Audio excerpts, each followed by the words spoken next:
I'm glad you're here. This is Michael DDA speaking. We've got such interesting things to talk about today. I've said it more than once in this new series, but Yehovah builds on his words. What he taught us in the first chapter, he's going to use in the second chapter, and in the third, and in the fourth. And it's so good that you're catching these early portions of Genesis. Oh man, I love Genesis. It's so fun to hear these foundational teachings coming into line, and he does it with a story about Noah, about Ha-Adam, about the righteous men of Yehovah, Abraham, Isaac, Jacob. Ooh, it's so cool to see what Yehovah is doing. And because Yehovah doesn't change, because his word endures forever, we can learn the way of Yehovah. We're going to talk about his way today. It's the way that leads to life. Oh, how I love the way that leads to life. Father, I love your statutes and judgments and ordinances. Teach them to us. Teach us the ways that we can learn to have eternal life. Oh, Father, we want to become your righteous men. Help us. Teach us. Give us a desire to serve only you.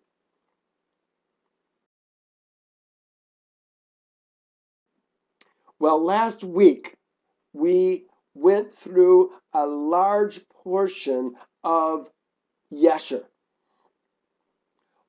We went through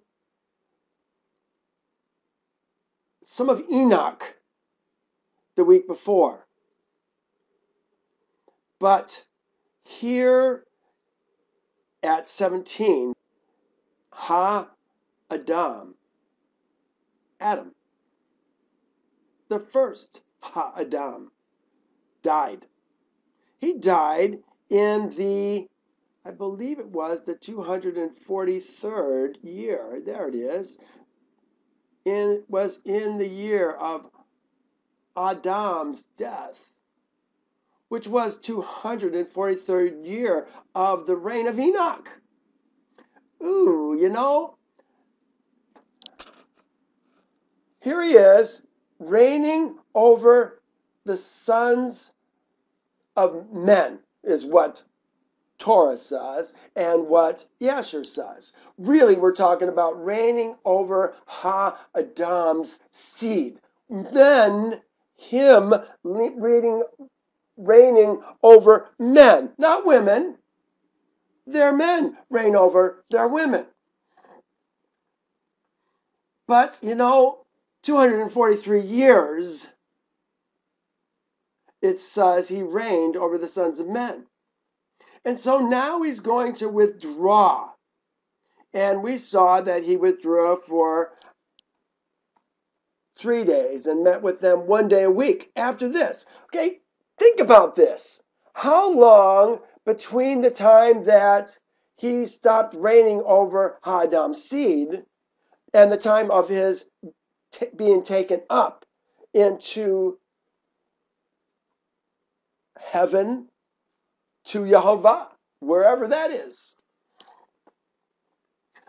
I was looking today at our time chart, or I call it the age chart, and I want you to see something. We know from Yasher that when Ha-Adam died 930 years after creation, that Enoch stopped reigning over the sons of men. Well, look, he doesn't get taken up until when? It says 987. That is 57 years that he stopped reigning over the sons of men and now is seeing them twice a week, and then once a week, and then once a month, and then once a year. Right? That's what we saw. So there was 57 years involved with there where he actually separated himself to serve and to meditate on, to study Jehovah's word and to be in his presence. 57 years. And this is after he reigned over the earth for 243 years. What a remarkable man this was. Well, Torah gives him, he walked in the way of Yehovah, and then he was not. Well, boy, there's a lot more to learn about Enoch. I want to be like Enoch. I want to be like Canaan. Well, let me just touch on some high points. I love this. Enoch resolved to separate himself from the sons of men and to secret himself, as in the first, to serve Yehovah. Enoch's not serving the kingdoms of men. Never did. Let me see where we got some other highlights here. Here's one. And now, therefore, I will teach you wisdom and knowledge, and I will give you instruction before I leave you. He's talking to Adam seed, how to act upon the earth whereby you may live. And he did so. And he taught them wisdom and knowledge and gave them instructions. What do you think the word was that they used there? I'll bet you it was Torah. Gave them Torah. And he reproved them. And he placed before them statutes and judgments to do on the earth. And he made peace amongst them. And he taught them everlasting life. Do you hear this? By learning the statutes and judgments and ordinances, we learn the way that leads to life, everlasting life. And dwelt with them some time, teaching them all these things. Well, Enoch is now getting ready to be taken from the earth. And Enoch then again ordered a voice to be proclaimed, saying, where is the man who delights to know the way of Yehovah, his Elohim? Oh man, I love those words. Those are the kinds of men I'm looking for every day. The men who delights to know the ways. Remember this, the ways of Yehovah, his Elohim. He's talking to men. Where is the man? Man. The next verse. And all Ha-Adam's seed assembled and came to Enoch that day. Well, they didn't all come, but the ones who wanted to know, delights to know the way of Yehovah, they came. All the kings of the earth and their princes and counselors remained with him that day. And Enoch taught Ha-Adam's seed wisdom and knowledge and gave them divine instruction. Why is it called divine instruction? Because it's Yehovah's instructions. Is the instructions that you get from your Elohim, Obama? Your Elohim, we have a South African with us today. Your Elohim, Zuma. Are they divine? No, that's why we got to leave them. He says, and he bade them serve Yehovah, walk in his ways all the days of their lives.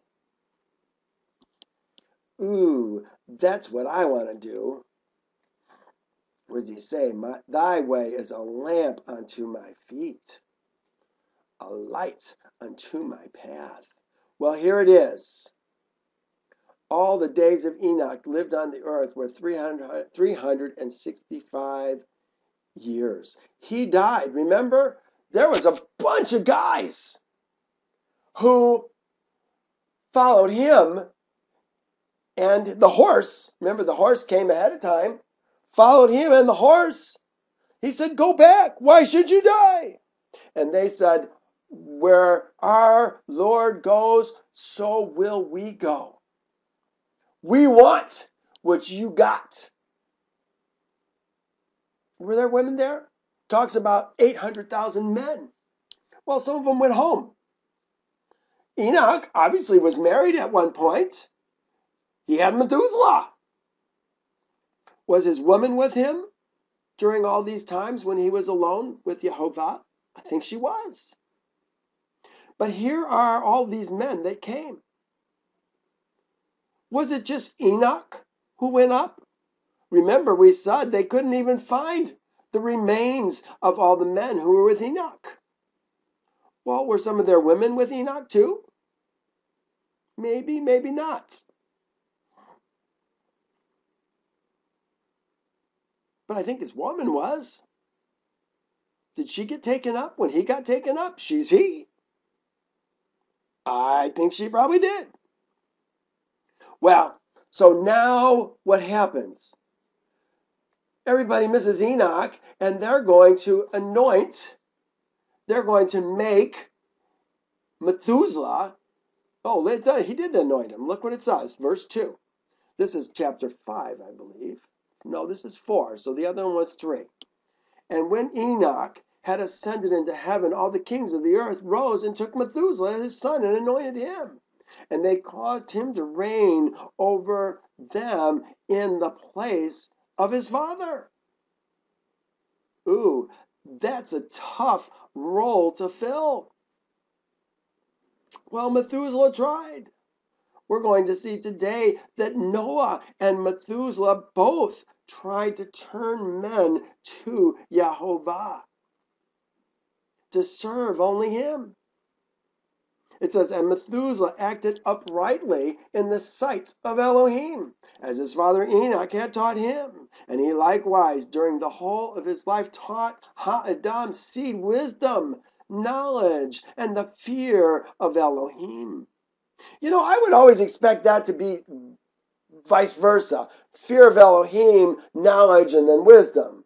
Because you got to have knowledge before you can have understanding, and you got to have understanding before you can get wisdom. And you got to have fear of Yehovah before you can get all of them. Fear of Elohim.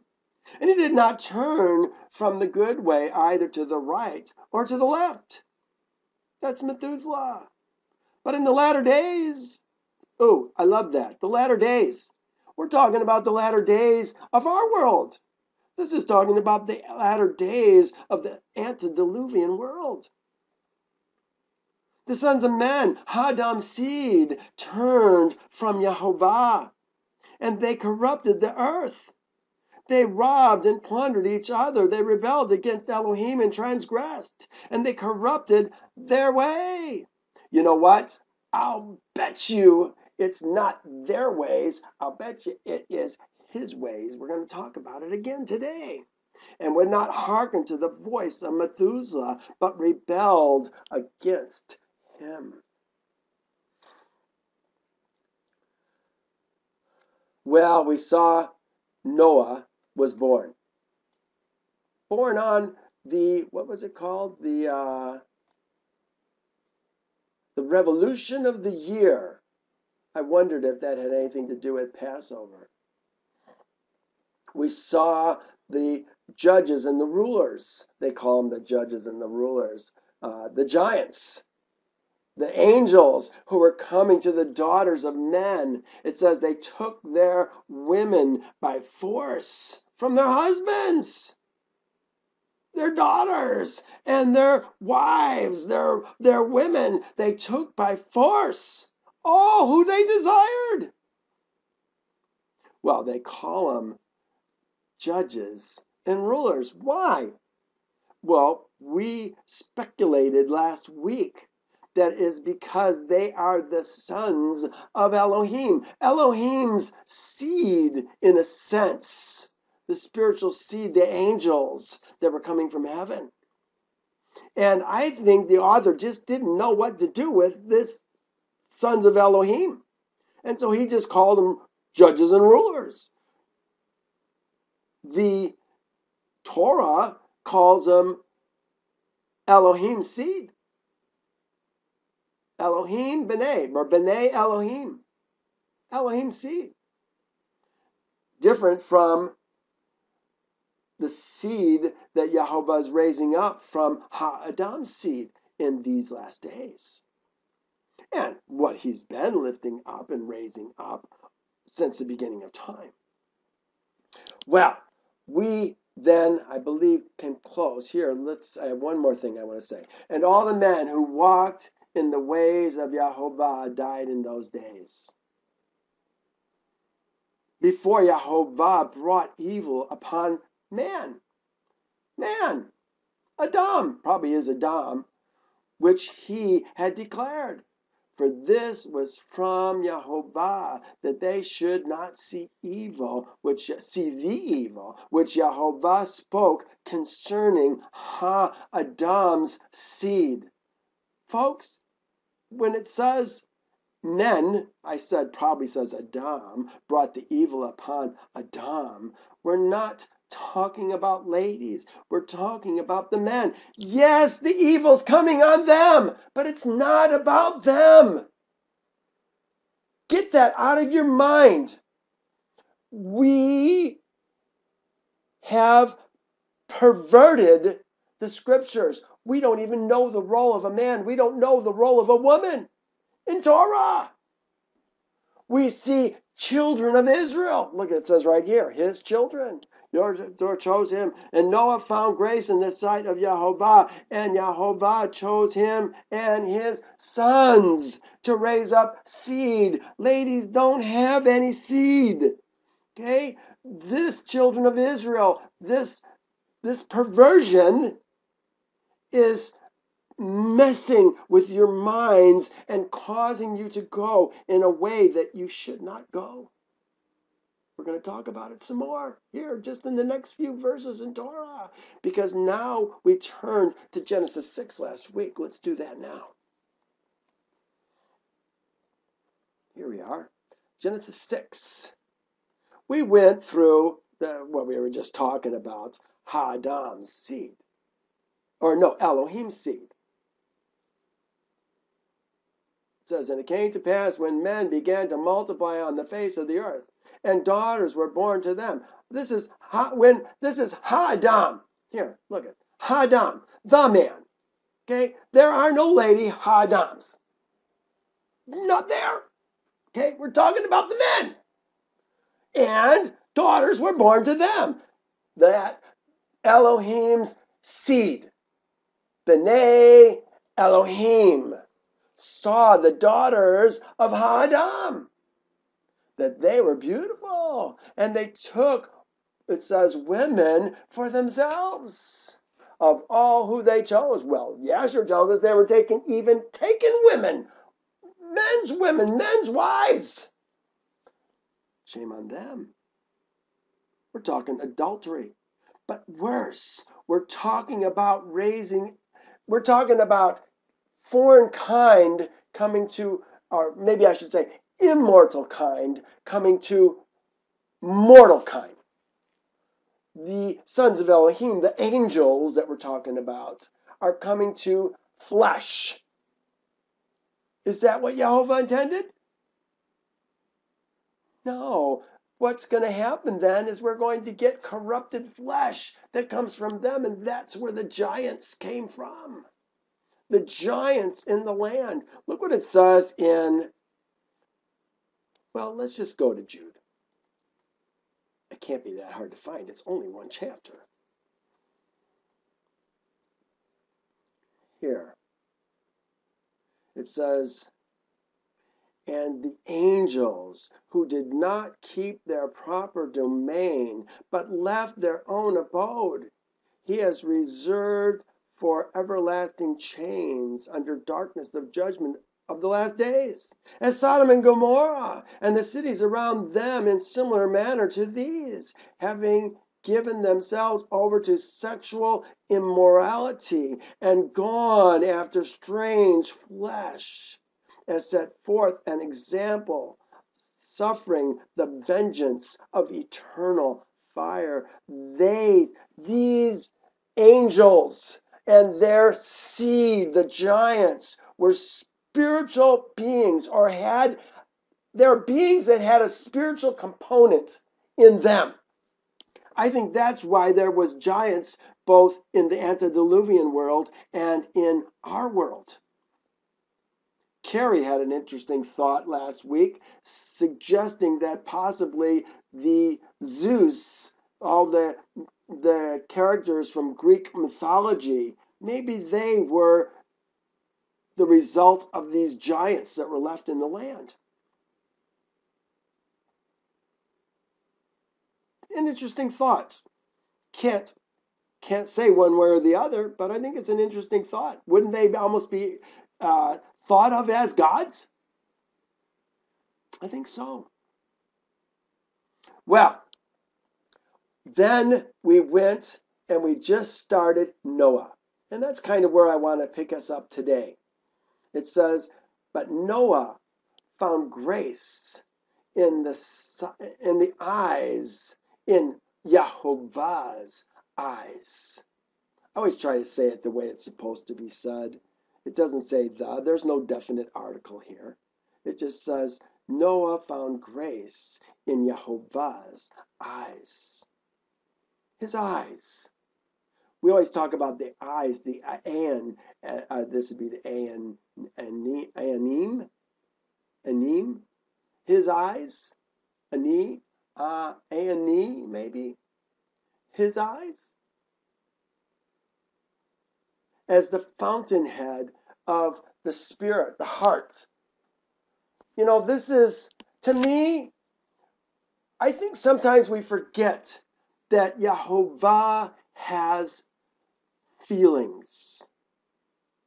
There are things that make him mad. There are things that make him sad. There are things that make him glad and rejoice.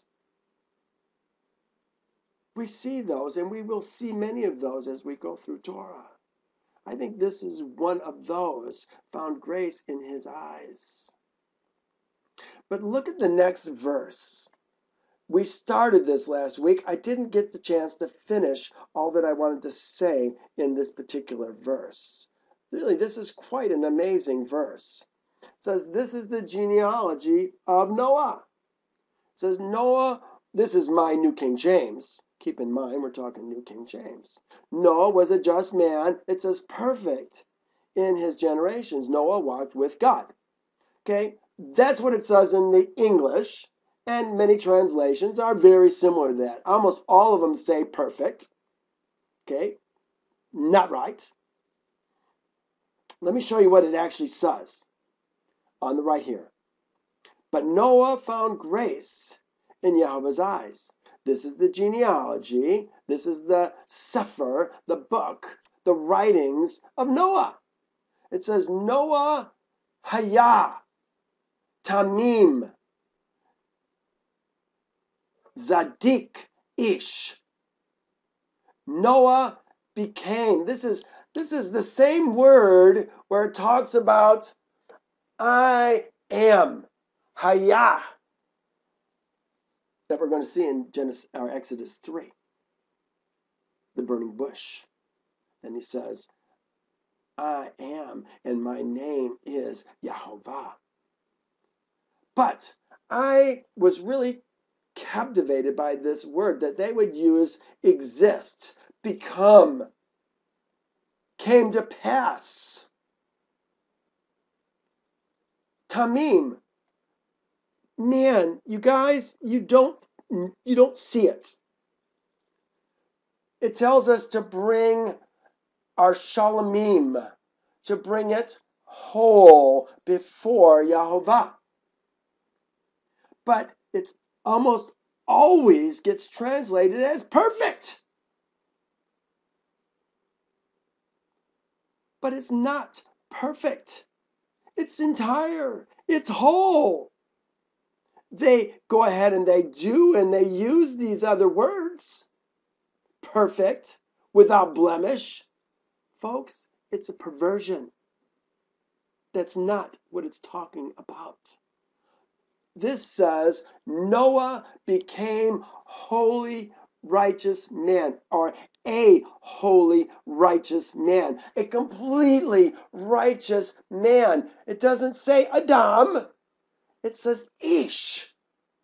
It's the first time that we're starting to see eesh. Remember, the first time we saw eesh was right after he created Eve. He said, what did he say? Bone of my bone, flesh of my flesh. I want to get it. I want to go there. It's it must be 2. First time he uses eesh. Let's find it. Here it is. Here it is. And Ha-Adam said, Ha-Adam, the man. This new creation is now bone of my bone, flesh of my flesh. An extension of his body is what he's saying. She shall be called woman, Isha, because out of eesh has this one been taken. Well, I think this is really interesting that Noah, everybody else we're talking about Ha-Adam seed. Ha-Adam seed, Ha-Adam seed. Remember, Ha-Adam became the new creation. He created himself anew when he decided to disobey Yahovah. That's why Yahovah kicked him out of the garden. Can't have this new creature have eternal life. So he had to kick him out. Can't have access to the tree of life anymore because he's a perversion. But Yahovah now has provided a new way for men to come back to him. Well, the way's not new. It has nothing to do with the New Testament. It has nothing to do with Yeshua. It has everything to do with the time of life and obeying Yahovah, leaving the kingdoms of our men and our old Elohim, even if we're one of them, and becoming a servant of Yahovah and learning the way of life, his way. Let's go back.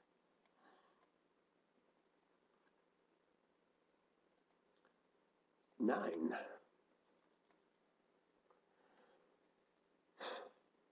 Noah became a holy, righteous man. You know what?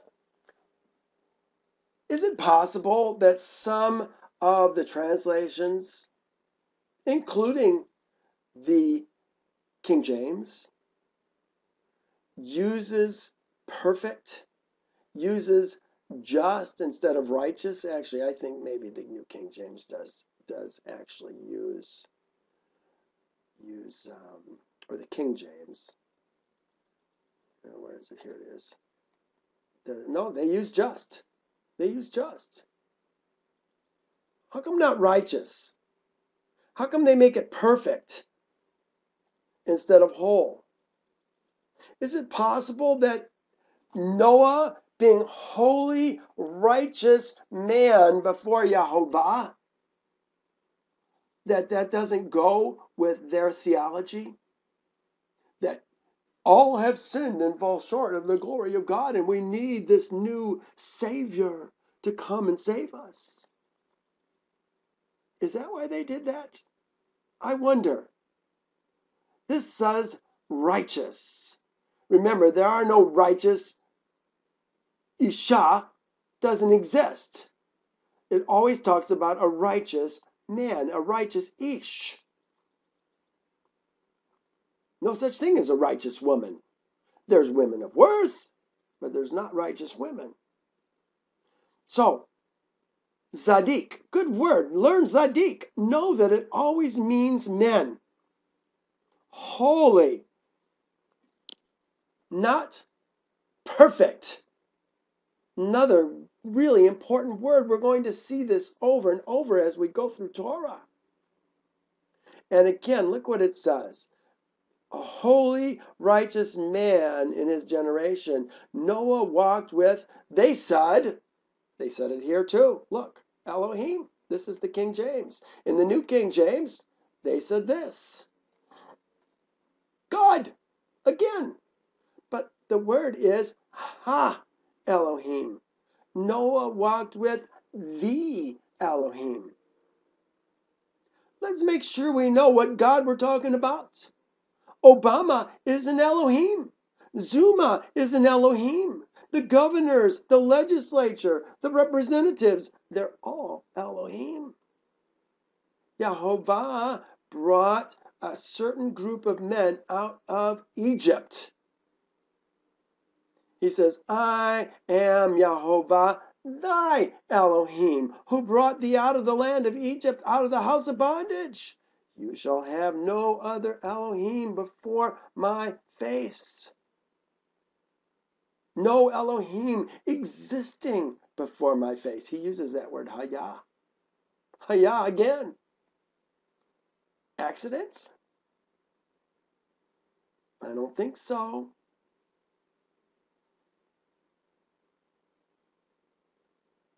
What did we say that was? Existing. He became. Noah became. Hayah.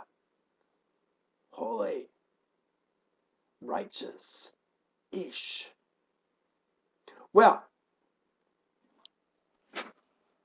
was Noah always a holy, righteous eesh? He's like us, men, who has to learn holiness. Doesn't just come on you, or does it? Let's take a look at something. Here is the definition of Zadik. It's an adjective. Modifies the noun. The noun is the man, a righteous man. Has to do with moral, ethical significance, it says. Someone or something is considered to be just or righteous. Just and righteous, they're supposed to be synonymous because of conformity to a given standard. I'm going to skip down to the bottom. It says, in accordance with Yahovah's standards. So here's my question. Was Noah wholly righteous? Or is it possible that Yahovah made him that way? Or, and this is what I think is probably the case, maybe it was a combination of the both. Because Noah walked with Elohim and taught others to do the same, is there a point in time where Yahovah did something to Noah to make him wholly righteous? I want you to think about this for just a moment. Here is the 144,000, the servants of Yahovah, being sealed in Revelation. Okay, I'm not a big New Testament guy, as you well know. There's lots and lots of perversions in the New Testament. But this is the one thing that caught my eye as I was thinking about this. I went to it. It's actually the last verse. It's verse 5. It says, and their mouths was found no deceit, for they are without fault before the throne of Elohim. They're without fault before the throne of Elohim. What did it say up here? He is a holy, righteous man in his generation. Now, look what it says about Isaiah. I guess I got to go down a little bit further. So I said, woe is me, for I am undone, because I am a man of unclean lips. I am a mortal man,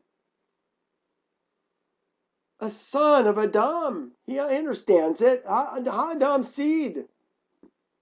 But I think that's the start of learning who we really are. Yehovah can work with a man who will acknowledge his mortality, that he's not the head, that he's the servant. And I dwell in the midst of a people with unclean lips. He's talking about other men. For my eyes have seen the King, Yehovah of hosts. Then one of the seraphim flew to me, having in his hand a live coal which he had taken from the tongs from the altar. And he touched my lips with it, and he said, Behold, this has touched your lips. Your iniquity is taken away, and your sin is purged. Does that sound like he's a holy, righteous man? Also, I heard the voice of my master saying, Whom shall I send? And who shall go for us? Then I said, Hini, shalachni. Here I am. Send me. Oh, I want to say those words. Hini, shalachni, my dear Father. Oh, Yehovah, use me to be your sent one, to speak for you. This is what's going on. Let's go to the next verse. 10.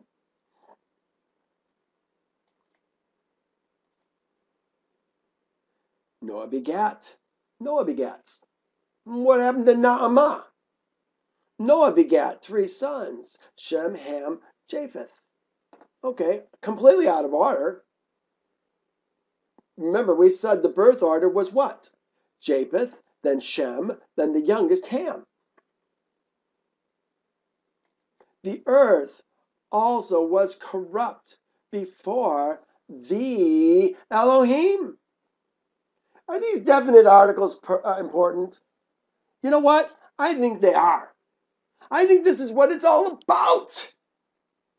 They were corrupt before the Elohim. They were serving other Elohim, creating their own Elohim and being their own Elohim, setting their own statutes, their own judgments, their own ordinances. The earth is corrupt before the Elohim. Oh, look at what the rest of this verse says. And indeed, it was corrupt, for all flesh had corrupted his way on the earth. Here, let me go to this. All flesh. You know, I keep telling you, it's not about the ladies. When he talks about you in the scriptures, we as Christians, because now we're in Jesus, don't you know, and we're now set right with Elohim, we want to make it all about us. And so we claim these promises for ourselves, and we're still serving the Elohim of the land. Duh.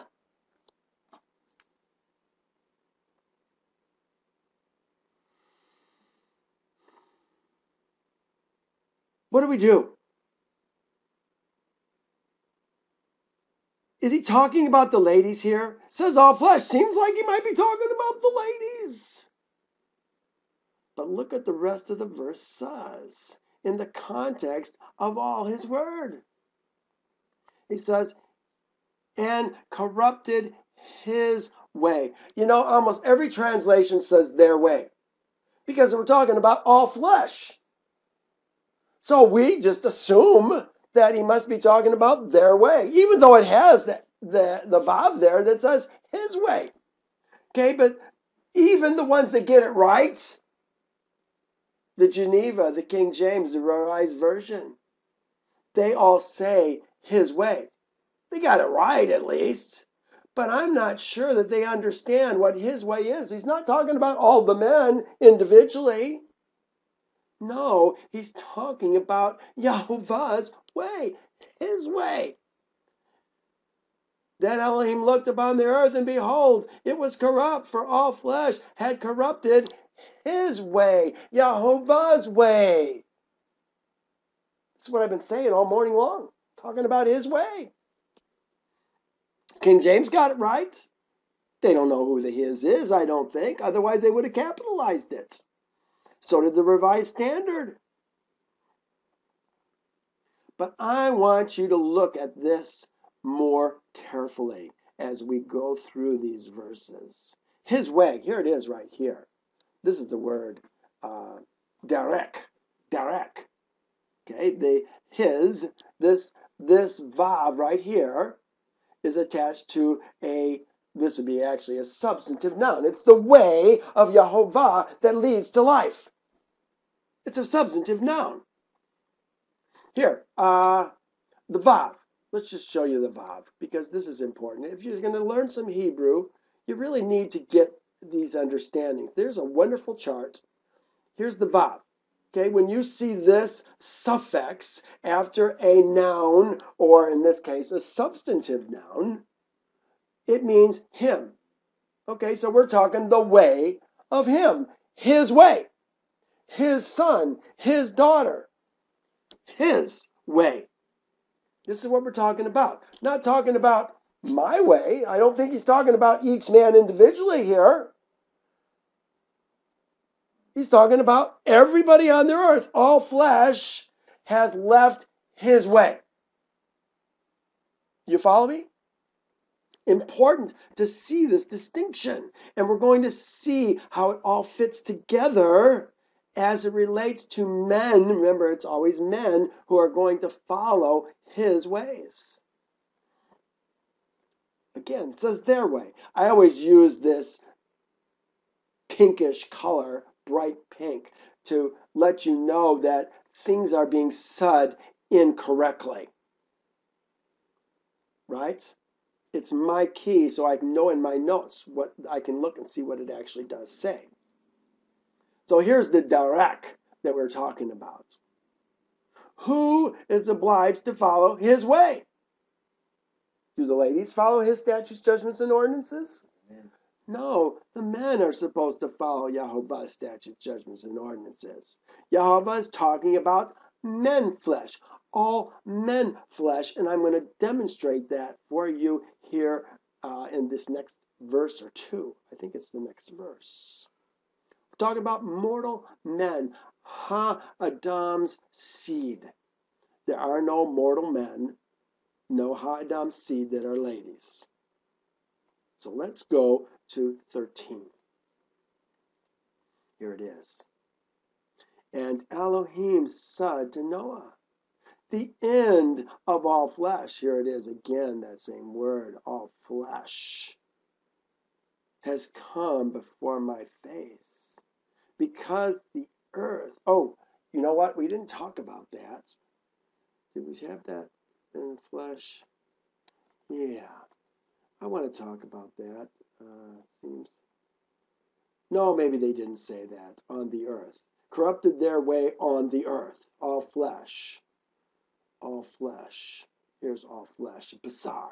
Basar. Basar. Get it to come up. Basar. Flesh. And Elohim said to Noah, the end of all flesh has come before my face, because the earth is filled with violence. Kamas, violence. And behold, I will destroy them from, look at what it says. They put, I will destroy them with the earth. No, he's not going to destroy them with the earth. It might seem like he's doing it, but he used the heavens and the earth to do it, so it's not that. It says, I will destroy them from the earth's face. You could say the face of the earth, but I didn't want to use that there's no the with the face. So it's the earth's face. I'm going to destroy them from the earth's face. You know what? He did it in the time of Noah. He's going to do it again. To all them men who will not, he's going to do it again. Destroy them, men, from the earth's face. With all that is theirs. All that is theirs. Their daughters, their sons, their women, their servants, they're all going to be destroyed together. But he's talking about the men. Let's find this out and see it more clearly. Here's Ecclesiastes 1, 9, and 10. It says that, talking about destroying the wicked, Ha-Adam's seed, that corrupted creation that man made of himself when he turned from Yahovah. So corrupt that Yahovah said, we can't keep this within our presence. Can't get this guy access to the tree of life. Gonna have to die. Here it is, Ecclesiastes 1:9. That which has been will be. That which has been done will be done. There's nothing new under the sun. Is there anything which may be said? See, this is new. He says, it's already been in ancient times before us. Okay, what Yahovah did with Noah and the antediluvian world, he's going to do with this one.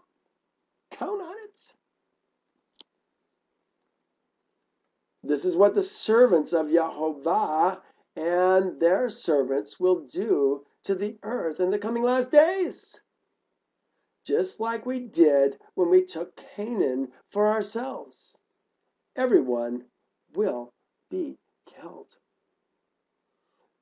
Our taking of Canaan, the promised land, after we cross the Jordan at the end of Deuteronomy, is going to be very similar to us taking the whole world for ourselves in the last days.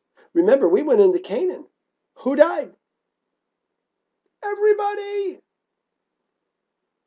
We didn't leave man, woman, child alive. They all had to die. Why? Because they're wicked, and we got to fulfill Yahovah's word. What does Yahovah say? Let's find out. Here's Psalms 37, 9, and 10. For evildoers shall be cut off, but those who wait on Yahovah, they shall inherit the earth. So, getting cut off, what are they getting cut off of? The earth. Ha-Adamah, the earth. But those who wait on Yahovah, they shall inherit the earth. For yet a little while, and the wicked shall be no more. Indeed, you will look carefully for his place, but it shall be no more. Here's Psalms 37, 34. Wait on Yahovah. Keep his way. There is the very same word, even with the his. Darak. Probably says derku. And he shall exalt you.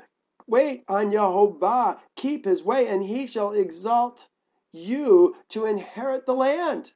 When the wicked are cut off, you shall see it. I have seen the wicked in great power, spreading himself like a native green tree. Yet he passes away, and behold, he is no more.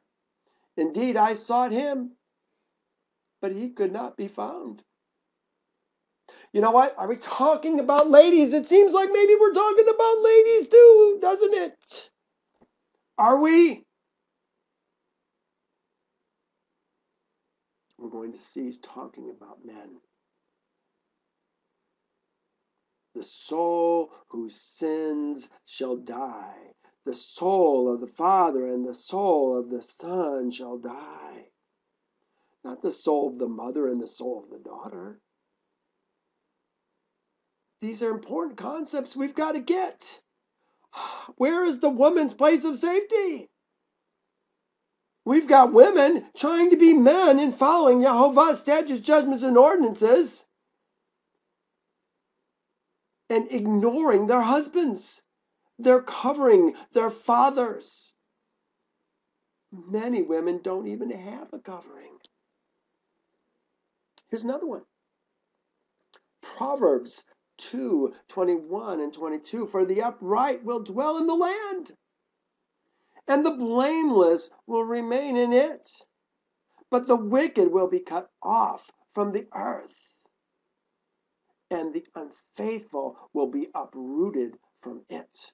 When we're talking about upright, Yasher, we're always talking about men. When we're talking about the wicked, we're talking about men. We're not talking about the ladies. We're going to see it more clearly. It's still coming. Here's another one. This is Psalms 34:16. The face of Yehovah is against those who do evil, to cut off the remembrance of them from the earth. You know, we got this whole big theology going on in the Christian church about a rapture. Don't you know the righteous are going to be taken away from the earth and the wicked are going to stay on the earth? No. That's 180 degrees off. The righteous stay on the earth. The wicked get taken away from the earth. The wicked are killed. Proverbs 10:29. Look, again, the same word. This time it says Yehovah's Darek. Darek. His way is strength for the upright, but destruction will come to the workers of iniquity. Look what it is.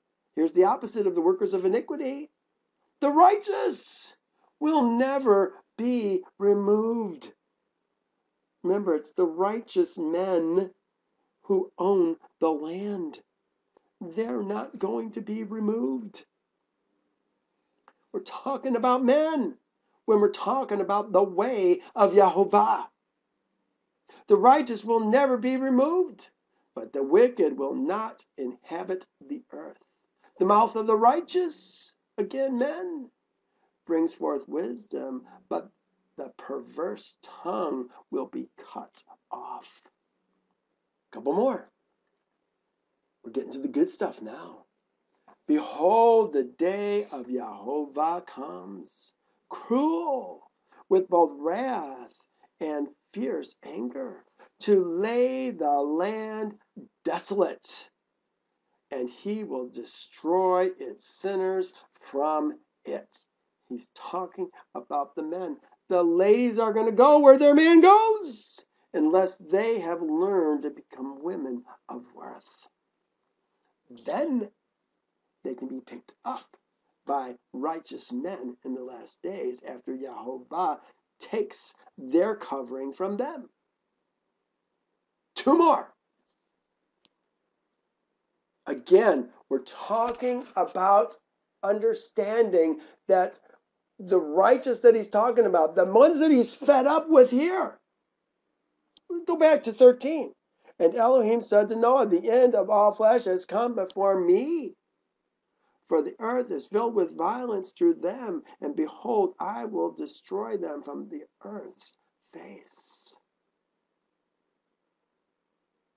For Yehovah loves justice, and does not forsake his kind. Oh, this is so beautiful. It says kasid. He does not forsake his kasid, his kind. Remember, we've been talking about kasid the last 2-3 weeks in a row. They are preserved forever. The kasid is preserved forever. But the descendants of the wicked be the sons of Belial. Ha-Adam seed shall be cut off. The righteous shall inherit the land and dwell in it forever. Remember, the righteous have women and children and servants and Ger who dwell with them. Well, let's make sure we understand who the Kassid are. This was talking about his Kassid. But now, look what it says. Gather to me my kind, my Kassid. Sometimes it says my saints. Gather to me. I should capitalize that just so that you actually see it because it has my there too. Gather to me my kind, those who have covenant with me by slaughter. This is all about Passover, the time that Ha-Adam's seed can become the new creation, the Kassid, with the glory and the honor and the immortality. We renew our covenant with Yehovah every year, and as long as we have done that, we will remain his Kassid. Those are the men who are going to inherit the earth. And those are the men who are not going to be taken from the earth's face in the last days. All right, we're not getting anywhere fast here today. What do we do? 9, 10, 11, 12, 13, 5 verses. We in a hurry? I'm not. Well, so now Yehovah is going to speak to Noah. He's already speaking to Noah. It said in the last verse, Elohim said to Noah. He continues, make yourself an ark. An ark. What's an ark? Did they even have boats in those days? I wonder. I think they did. But he says, make yourself an ark. What's an ark? Here. A tebah. A box. A box. Big box. Really big box. Of gopher wood. Make rooms in the ark and cover. This is kafar. Another word that you really have got to learn. This word almost always is being used as the word atonement. Atonement. Bad word. Clean it from your mind. It's a religious word. It's not in Torah. Yehovah is covering Moses is to cover the ark inside and out with kafur. Kafur. A covering. He's going to cover it with a covering. Aaron, in the day of coverings, not the day of atonement, as we've been taught. It's the day of coverings. What is it? Here's the first one. Aaron shall offer a bull as a sin offering, as a kata'ah. As a kata'ah. It doesn't say offering, it says as a kata'ah, which is for himself. And cover himself and his house. That's the other sons of Aaron, the other priests. And then he's going to do the ark.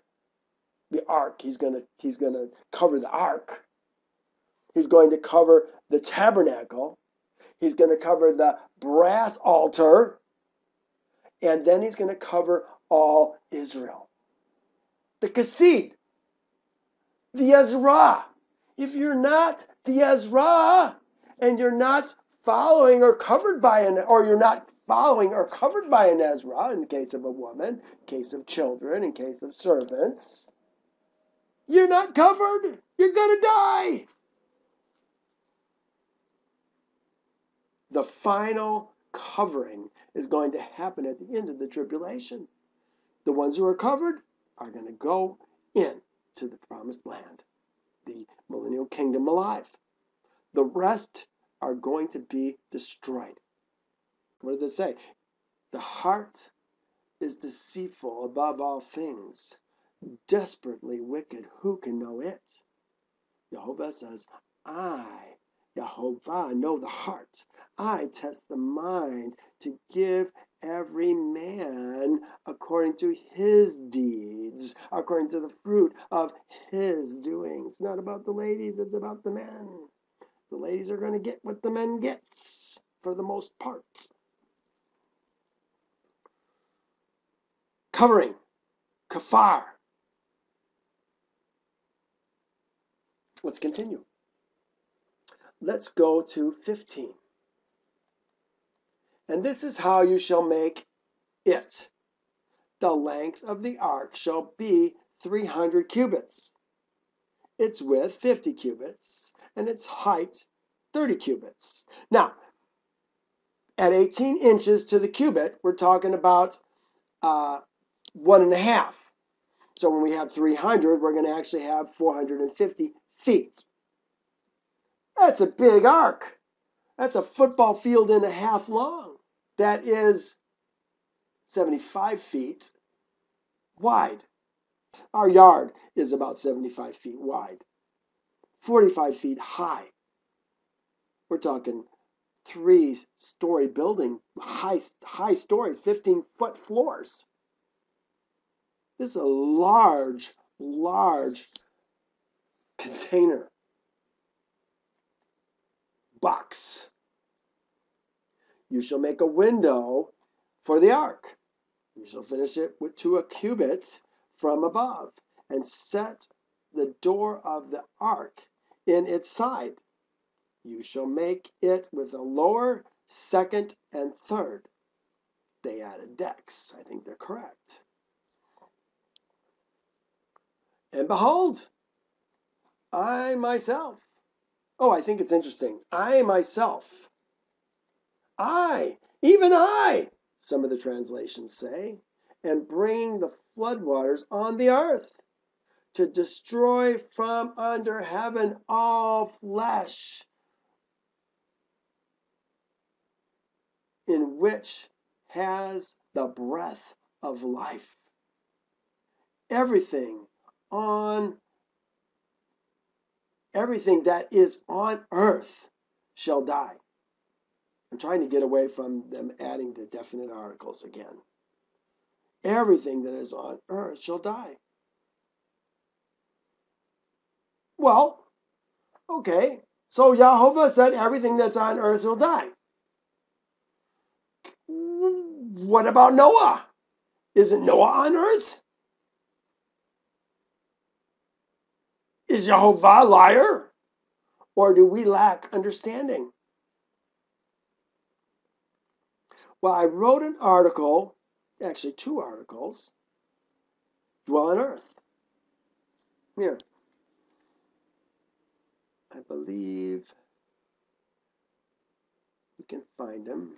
I want to familiarize you with my blog. I've got several new people here today, which I'm really pleased to see. I think we can find Dwell on the Earth in, is it this one?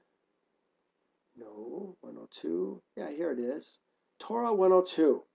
See right down here it says, those who dwell in the heaven and those who dwell, oh, I got it twice. It's supposed to be those who dwell in heaven and those who dwell on earth. I've got it backwards. I'll have to fix that. I'll tell you, it's a constant work on the blog to keep things accurate and in line with Jehovah's word. Dwelling on the earth versus dwelling on heaven. Noah didn't dwell on the earth. Noah, remember, he was teaching men divine Torah. Is that what they said? Divine Torah? Divine statutes and judgments and ordinances? He was dwelling in a different place. Let me show you some things. Let's go here. Dwell. D-W-E. Dwell on the earth and in heaven. Here it is. Lift up your eyes from heaven. This is Isaiah 51. Lift up your eyes to the heavens and look on the earth beneath. For the heavens will vanish away like smoke. The earth will grow old like a garment, and those who dwell in it will die. Does Jehovah change? Does his word endure forever? In like manner. But my salvation shall be forever, and my righteousness will not be abolished. Listen to me, you who know righteousness, you people in whose heart is my law. Do not fear the reproach of men, nor be afraid of their insults. Here's another one. This is Jeremiah. O Yahovah, the hope of Israel, all who forsake you shall be ashamed. Those who depart from me shall be written in the earth, because they have forsaken Yahovah, the fountain of living waters. Here's Hebrews. I like this one. This is talking about Abraham and really all the men who came before Abraham. Look what it says. These all died in faith, not having received the promise, but having seen them afar off, were assured of them, embraced them, and confessed that they were strangers and pilgrims on the earth. Did they dwell on the earth? Or were they strangers and pilgrims on the earth, following another Elohim? I dwell as a stranger and a pilgrim on the earth. I don't have a driver's license, don't have a social security number, don't have any of those things that bind me to the governments of men. I serve another Elohim and I dwell in heaven. That is the difference. The Kassid dwell with Yahovah, the Ha-Adam's seed, the seed of Belial, Belial's seed. There's lots of different ways to say it. Dwell on the earth. They're all going to perish. For those who say such things declare plainly that they seek a homeland. Say which things? That they're pilgrims on the earth. And truly, if they had called to mind the country from which they had come out, these pilgrims were originally in one country, but they came out to dwell in Yahovah's country. Remember what he says, I am Yahovah who brought you out of the land of Egypt, out of the house of bondage. They came out. They would have had opportunity to return. They don't want to return, but they had the opportunity. I could return, like in your dreams. But now they desire a better. That is a heavenly country. There's our heavenly country. A heavenly country.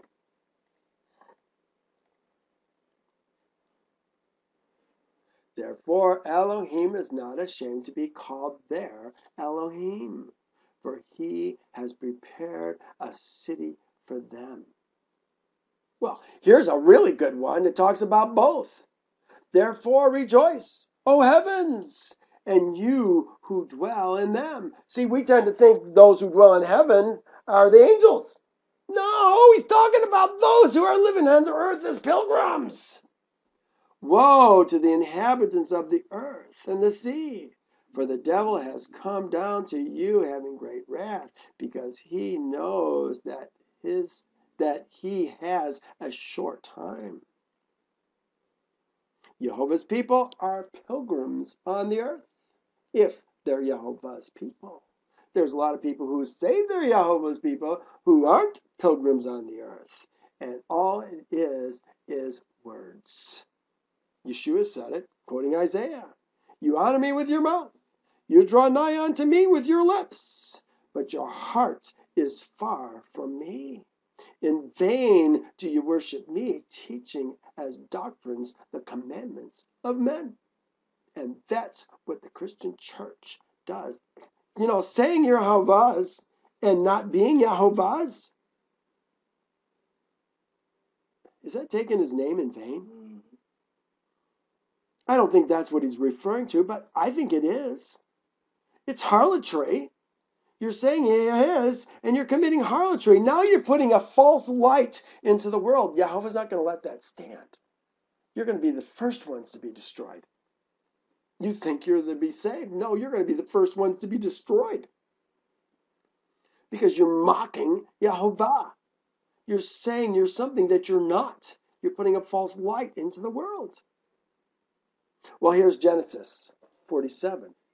And Jacob said to Pharaoh, the days of the years of my pilgrimage are 130 years. He lived to be 147 or something. Few and evil have been the days of the years of my life, and they have not obtained to the days of the years of the life of my fathers in the days of their pilgrimage. What's he telling Pharaoh? We serve somebody else. We're not dwelling in somebody else's jurisdiction. Residency. Those are all loaded words that they use for you in the courts to bind you to their statutes and their judgments and their ordinances. Well, I've got gobs more that I could give you here, but let's move on. Verse 18. Almost done. But I will establish my covenant with you. Who's he talking to? We just saw it up here. Where was it? And Elohim said to Noah, still talking to Noah, but I will establish my covenant with you, with thee. Let's get it right. That's one thing the King James has over many translations is they use the thee and the thou, the thine, and the you and the your. The thee and the thou, the thine. There's one more. Thee, thou, thy. Are all talking to individuals. Here he is talking to Noah. But I will establish my covenant with thee. And thou shalt go into the ark. Thou and thy sons and thy woman and thy sons' woman, thy sons' women, with you or with thee. This is what we're talking about. Is he making the covenant with the sons? Is he making the covenant with the women? No. Well, the sons. No, he's not. He's making them with, he's not even making it with the sons. He's making them with who? With Noah. That's right. Not his sons, not his wives, not their wives. Okay, these are things we've got to see. We've got to understand. The 144,000 are going to be raised up. Prophet like Moses in the last days. In a sense, a prophet like Noah also. People who join themselves to them. The women, the servants, are going to be kept safe. They're going to be able to go in with them into the millennial kingdom. There's a reason why 7 women are going to take hold of 1 man in those days. We will provide our own food. We will provide our own clothing. Only let us be called by your name. Okay, is it saying that they're going to be intimate with these guys? Well, maybe. But, a servant, a maid servant, a male servant is still called by his name, is he not? Again, we've got to move deeper. We've got to get better understandings. Sometimes this words wife and husband just really throws us for a loop and we can't see the truth. No, it doesn't say wife. It says your eesh and your son's nashim with you, with thee. Well, we're almost done with this chapter. Then we're going to turn to Yasher. And of every living thing of all flesh, you shall bring 2 of every sort into the ark, to keep them alive with thee. Thou shalt bring 2 of every kind into the ark, to keep them alive with thee. They shall be male and female. Okay, the word we're using there is zakar and nekabah. I guess I don't have it there.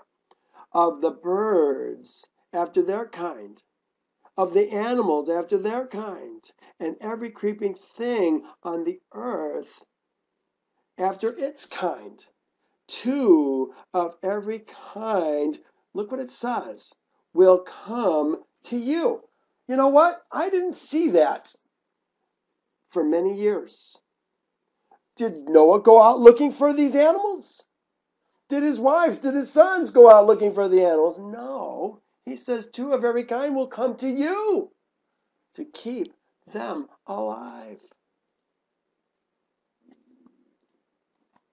And you shall take for yourself of all food that is eaten, and you shall gather it to yourself, and it shall be food for you and for them. Okay, again, thou shalt take for thyself all the food that is eaten, and thou shalt gather to thyself, and it shall be food for thee and food for them. Thus Noah did according to all Yahovah commanded him. He's the servant of Elohim. Well, let's now turn to Yasher. We're going to start at chapter 5. We just had Noah finding grace in the sight of Yahovah. And his sons are going to raise up seed from them upon the face of the earth. Remember, the ladies don't have seed, sons have seed. Well, here's a genealogy. It's kind of what we covered in Genesis 5. You know what? I'm not sure I really want to spend a whole lot of time on this. Let's push ahead, since we covered this very thoroughly, and I want to go to where, let's start here. And Yared, the son of Malalel, died in those days, in 336 years in the life of Noah. And all the days of Jared were 962 years, and he died. I always think it's interesting where it says in the 336th year of the life of Noah. Yasher does this all the time, and they're picking a main character: Noah, Abram, Isaac, Jacob, Adam, and they give you the reference in terms of their lifespan, because we want to understand it in terms of their life. And all who followed Yahovah died in those days, before they saw the evil which Elohim declared to do upon the earth. And after the lapse of many years, in the 480th year of the life of Noah, okay, we have to understand, when did the floods come? They came in the 600th year of the life of Noah. Here it is, 480th year of the life of Noah now, when all those men who followed Yahovah had died away from amongst the sons, from amongst Adam's seed, and only Methuselah was then left. Elohim said to Noah and Methuselah, said unto Noah and Methuselah, saying, Speak ye, close this, speak ye, and proclaim to Adam's seed, thus says Yahovah. You know what? When you see those words, thus says Yahovah, you had better take them to heart, because that is something important that's going to be said, and you better get it. Return from your evil ways. He's talking to Adam's seed. He's talking to men, not the ladies. Return from your evil ways and forsake your works, your deeds. And Yahovah will repent of the evil that he has declared to do to you. So that it shall come to pass. So that it shall not come to pass. Well, yeah, same message that we have today, isn't it? Repent. The kingdom of heaven is at hand. Make your ways and your doings right. Leave the kingdoms of men. Come out from among them and be ye separate, says Yehovah. For thus says Yehovah, behold, I give you a period of 120 years. If you will turn to me and forsake your evil ways, then I will also turn away from the evil which I told you, and it shall not exist, says Yehovah. Look at that. He started it by saying Yehovah, thus says Yehovah, and he finished it by saying, saith Yehovah. Do you think he's trying to make a point? Do we understand that what Yehovah says, Yehovah does? And Noah and Methuselah spoke the words of Yehovah to Ha-Adam's seed day by day, constantly speaking to them. But Ha-Adam's seed would not hearken to them, nor incline their ears to their words, and they were stiff-necked. And Yehovah granted them a period of 120 years, saying, if they will return, then will Elohim repent of the evil so as not to destroy the earth. Well, he's not going to destroy the earth, is he? He's going to destroy those that are on the earth. Noah, the son of Lamech, refrained from taking a wife in those days to beget sons. For he said, surely now Elohim will destroy the earth. Wherefore shall I beget sons? Well, I can see his reasoning behind that. But Yehovah has a different plan. Remember, we saw that this isn't new. We saw in the days of Canaan. Remember it went Seth, Enoch, Canaan. In the days of Canaan, Canaan prophesied that the earth was going to be destroyed by a great flood. They've known this is coming for 500 years plus. This is why Noah never took a wife. Look at here's the age chart again. Everybody had children, sons, at an early age. Well, comparatively early age, I guess. Let me slide this over just a little bit. Here's Adam. He had Seth when he was 130. Of course, he had Cain and Abel before that. This is the significant son, I guess I should say. And here's Seth. He had Enoch at 105. Enoch had Canaan at 70. Here's Canaan. Canaan's the one I'm talking about that was the prophet of Yehovah. Wrote his prophecy down on the tablets and put it in his treasure. I always like to say he treasured the word of Yehovah. So all these guys after Canaan, Jared, Enoch, Methuselah, Lamech, Noah, they knew the flood was coming. And Noah is the only one who waited 502 years before he had his first son. In Torah, it makes it look like they had all three at the same time in the 500th year. Well, not quite. 502nd is when he had Japheth. Going back. And Noah was a righteous man, a holy, righteous man in his generation. They've got the same thing. This is a tradition. They see this word tamim and they want to make it perfect.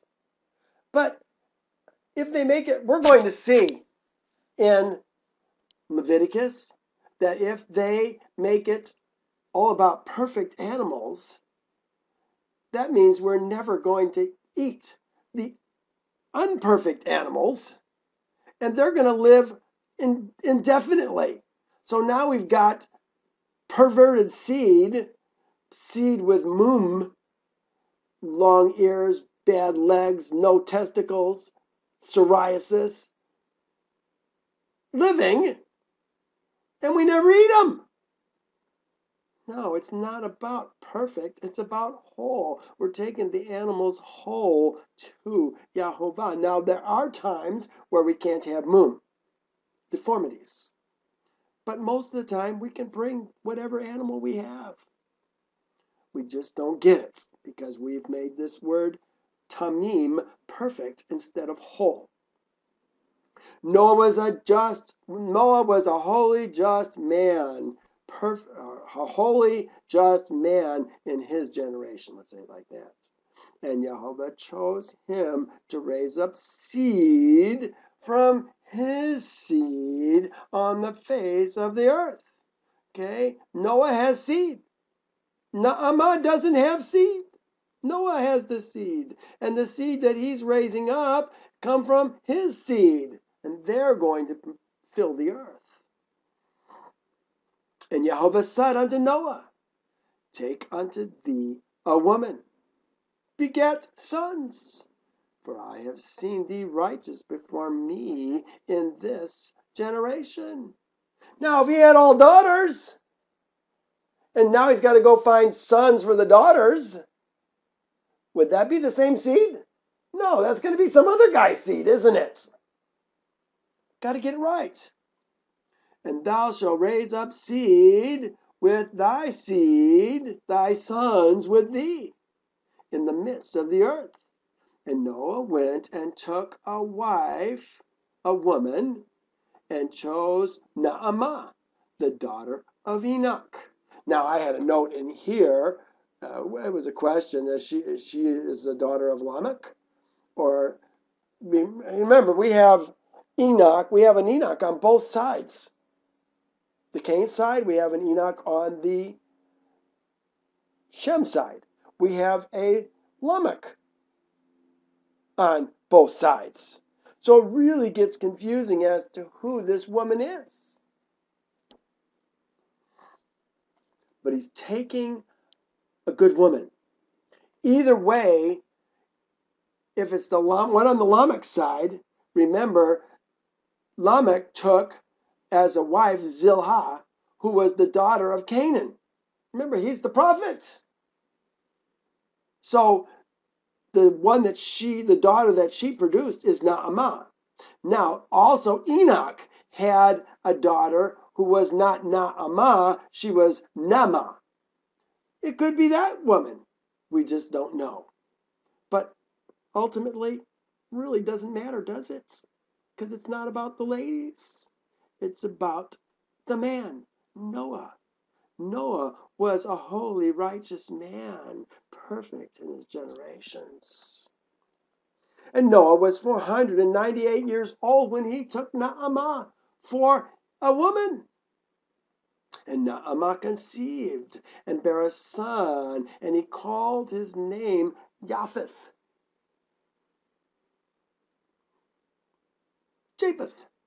Saying, Elohim has enlarged me in the earth. And she conceived again, bare a son, and called his name Shem. They got the birth order right in Yasher. Elohim has made me a remnant to raise up seed in the midst of the earth. Oh, I think it's so interesting that he doesn't say sons, he says seed. In the midst of the earth. Doesn't even record Ham.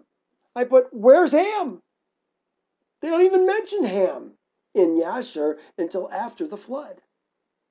And Noah was 502 years old when Naamah bore Shem. And the boys grew up and went in the ways of Yahovah. There it is, the ways, the derek of Yahovah. Ooh, isn't that cool?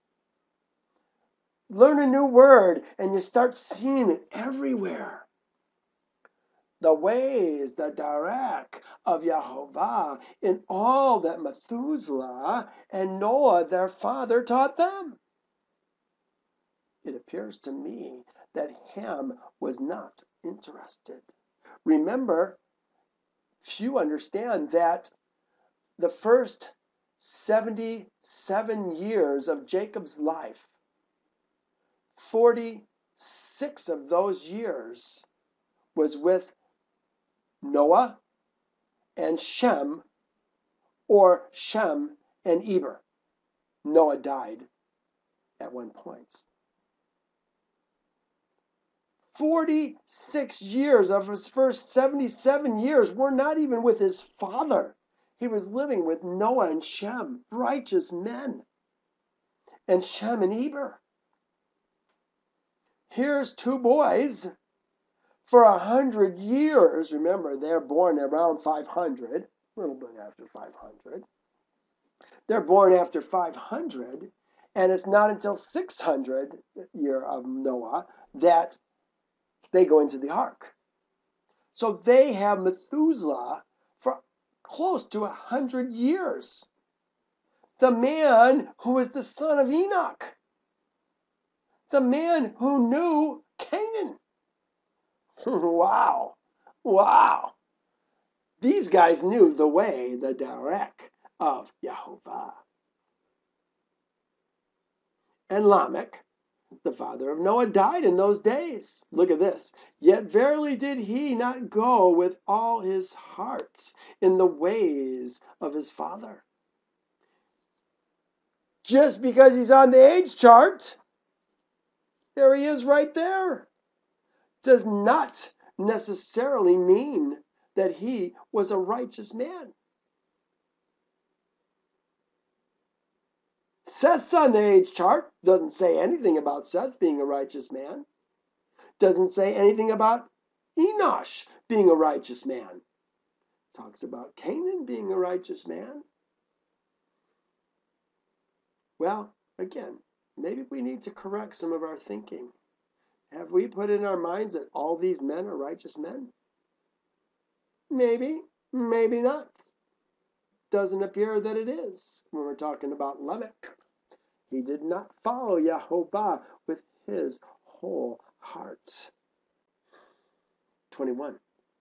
And all the days of Lamech were 770 years, and he died. But I have a hard time reading these numbers for some reason. And all the sons of men, Ha-Adam's seed, who knew Yehovah, died in that year before. Who knew? Oh, look at this. All Ha-Adam's seed who knew Yehovah died in that year. Oh, it's funny that they would say Yehovah's seeds. Before Yehovah brought evil upon them. For Yehovah willed them to die so as not to behold the evil that Elohim would bring on their brothers and relatives. How come it doesn't say sisters? It says brothers and relatives. Again, we're talking about the men, as he so declared to do. Yes, the ladies are going to die, the daughters are going to die, but it's not about them. In that time, Yehovah said to Noah and Methuselah, you know what?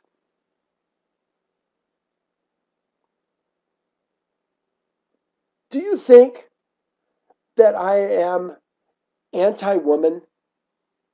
I hope that is not the message that I'm communicating with you.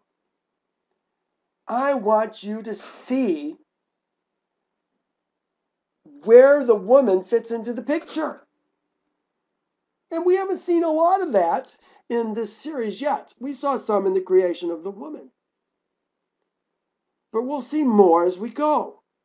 But I want to make it clear that we're not talking about the ladies. It's not about the ladies following Yehovah. It's about the men following Yehovah. Ladies, follow your man. Learn to do and become a woman of worth by following your man. No man, get a man. No relationship with Yehovah without a man in your life, because you were created to be an etzer kenegdo, an aid suitable to your man. First your father, then your husband. Become a widow or an orphan, you go to a near of kin, another man. But you're always serving a man. Not serving a man in these latter days is going to get you killed. You're going to be no different than the animals, no different than the men who don't serve Yahovah. They're all going to die. So don't take it personal. Don't react in the flesh. Know that I'm trying to help you see things that maybe you haven't seen before. All right, let me read 22 again. In that time, Yehovah said to Noah and Methuselah, stand forth, proclaim to the Ha-Adam seed all the word that I speak to you in those days, peradventure that they may turn from their evil ways, talking about the men, and will then repent of the evil and will not bring it. And Noah and Methuselah stood forth and said in the ears of Ha-Adam's seed all that Elohim had spoken concerning them. But Ha-Adam's seed would not hearken, neither would they incline their ears to all their declarations. And it was after this that Yehovah said to Noah, the end of all flesh has come before me. On account of the evil deeds, and on account of their evil deeds, I will destroy the earth.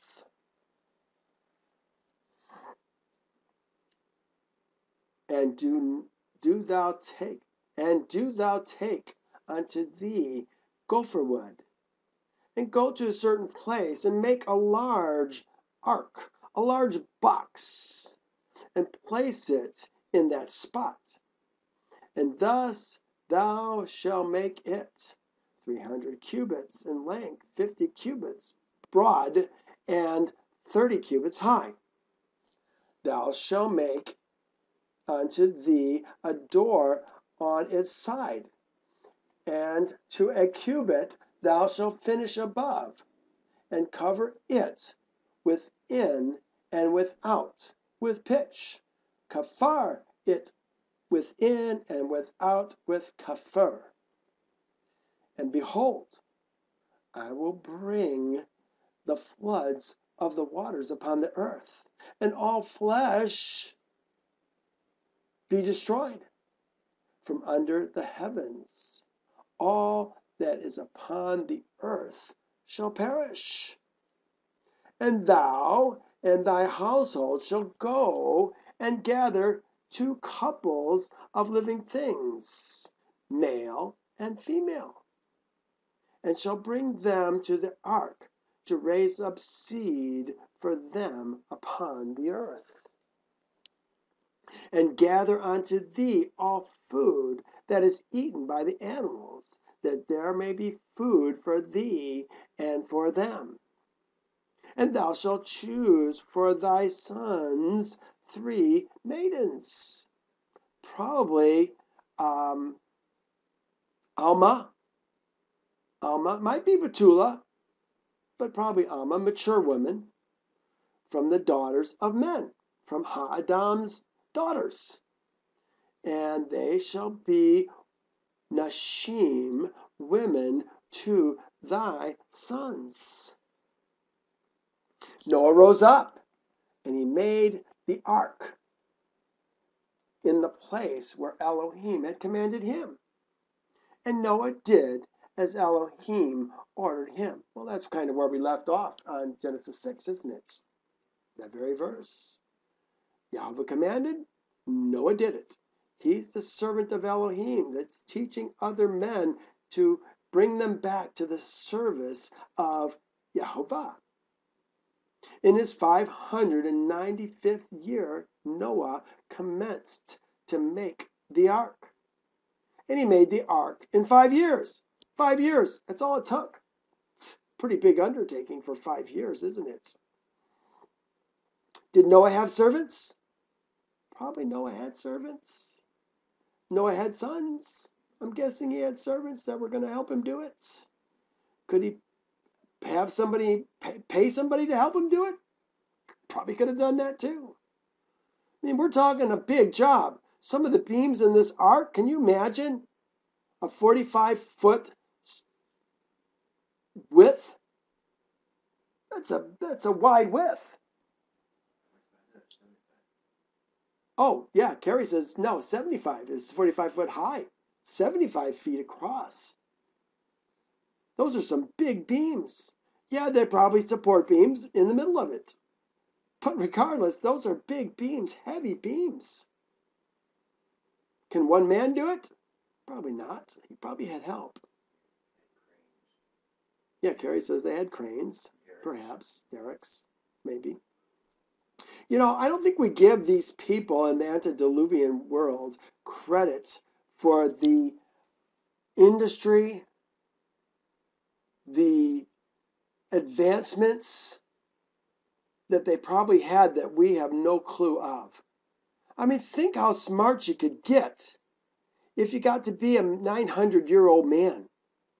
You think you could learn something about metal? Do you think you could learn something about other kinds of technologies? I don't think we give them the credit that they deserve. Yahovah is bringing Noah back into the Stone Age, if you will. But even Noah is going to come out with things in his ark. Do you think he had a plow on the ark? Do you think he had metal on the ark? I'll bet he did. He did. All right. Well, so it says in his 595th year, Noah commenced to make the ark, and he made the ark in 5 years. Okay, and started in 90 when he was 495. Now he's going to be 500 when he finishes. Then Noah took the 3 daughters of Eliakim, son of Methuselah, for his wives, for his sons. So Noah takes the daughters of Eliakim, the son of Methuselah. And it was at that time Methuselah, the son of Enoch, died, 960 years old. This is 60 years old. Again, we got to remember what it says in Torah. I go back and forth all the time. It says, so all the days of Methuselah were 969 years, and he died. All right, so here's another place where we just have a disagreement between Yasher and Torah. Which is right? Does it really matter? I guess it really doesn't. Lived a long time. Took it right to the end. Methuselah died, and then the floods came, is what we hear so often. All right, well, I've got 1247. Do I dare go on to chapter 7? I was really thinking that we were going to get to more of how the animals went into the ark today, but I guess we don't get to see that until next week after we finish 7. So, let's start 7. I still have 10, 12 minutes. Let's start 7 and see how far we get. Then Yehovah said to Noah, come into the ark, thou and all thy household, because I have seen that thou art righteous before me in this generation. Again, we're talking about the righteous man. It's not about Naamah's righteousness, although I think she was a woman of worth. It's not about his son's righteousness. At least 2 of them seems like they had an interest in learning Yehovah's statutes and judgments and ordinances. Ham, on the other hand, doesn't seem like he did. The 2 or 3 daughters that came from Enoch or from Methuselah, probably fairly old women. Methuselah had, Noah had, what did he say, Eliakim was the name of the other one, other son. Again, he's a righteous eesh, so they're using this, no, I take it back. I'm just going back to Genesis 9, again, trying to reinforce in you righteousness goes with men, not women. I have some notes here about the earth being destroyed, which is what this whole chapter is about. Let me just look at these notes real quick. This is Ezekiel 14, 13 through 14. Son of man, this is not Ha-Adam's seed. This is man's seed. Man's seed. Son of man. I'm just curious. How do they say it? Let's find out. Son of man. They say, son, man, Adam, son. Adam's son. Here. All right, sorry. Son of man, when a land sins against me by persistent unfaithfulness. Remember, we're not talking about the land sinning. We're talking about the people who own the land sinning. When the land sins against me by persistent unfaithfulness, I will stretch out my hand against it. I will cut off its supply of bread, send famine on it, and cut off man and beast from it. Even if these three men, Noah, Daniel, and Job, were in it, they would deliver only themselves by their righteousness, says my master, Yehovah. Noah, there it is right there. Noah, Daniel, Job. Noah's righteous. But can he save anybody but himself and the people who are under his covering? That's it. Nobody else can be saved. They can't deliver anybody else. Well, here's the verse that I said earlier today. Behold, all souls are mine. The soul of the Father as well as the soul of the Son. Doesn't say mother, doesn't say daughter. The soul who sins shall die. But if a man is just, is righteous, and does what is lawful and right, if he has walked in my statutes and kept my judgments faithfully, he is righteous. He shall surely live, says my master, Yehovah.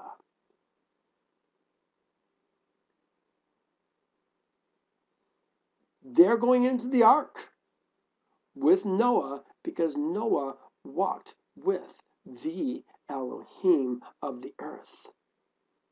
Will we learn to walk with the Elohim of the earth, or will we content ourselves with saying we are being faithful to Yehovah by obeying the lawmakers and the judges of the earth? You know what? That's what we've been taught. We've been taught that somehow by keeping and praying for the king that we have over us, that somehow we're doing righteousness. You know, there's a reason a man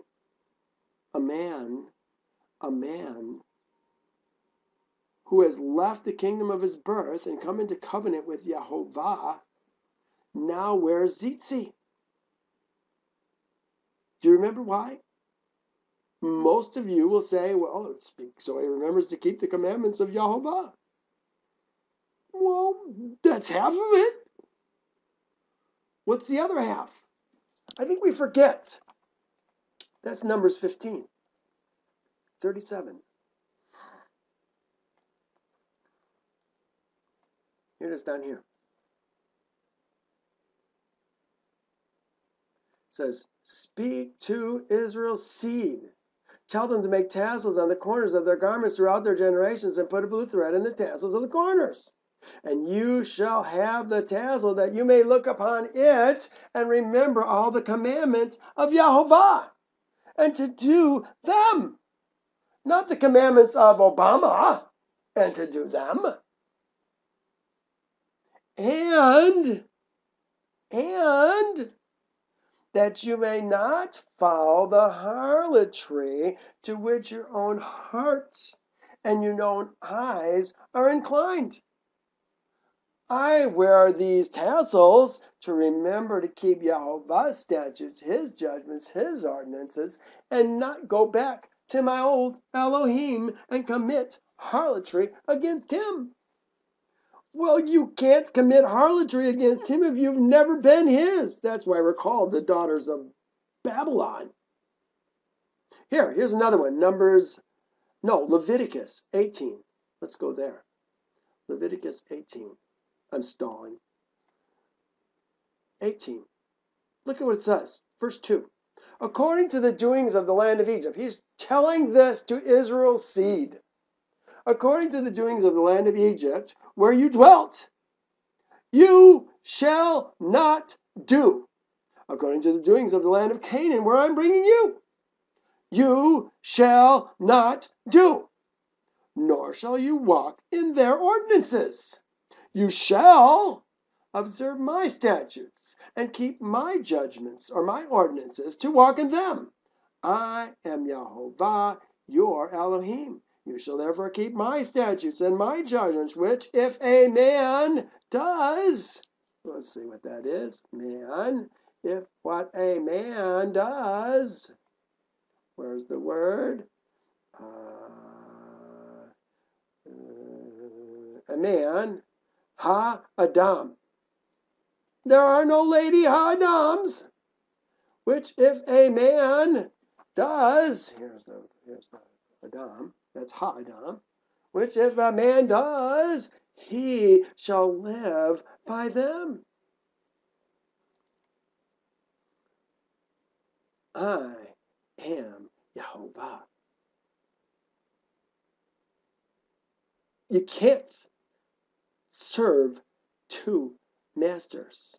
You know what? This is a difficult understanding for most people to get, because we've been taught that we're somehow honoring Yahovah by obeying the laws of the land. And this is what comes from building our theology based on New Testament ideas that have no foundation in the Torah.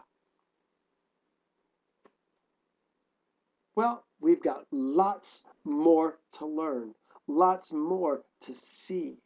And I hope you guys will take the time to follow me each week as we develop these ideas. All right, well, I'm going to stop here. I've got 12:58, I think.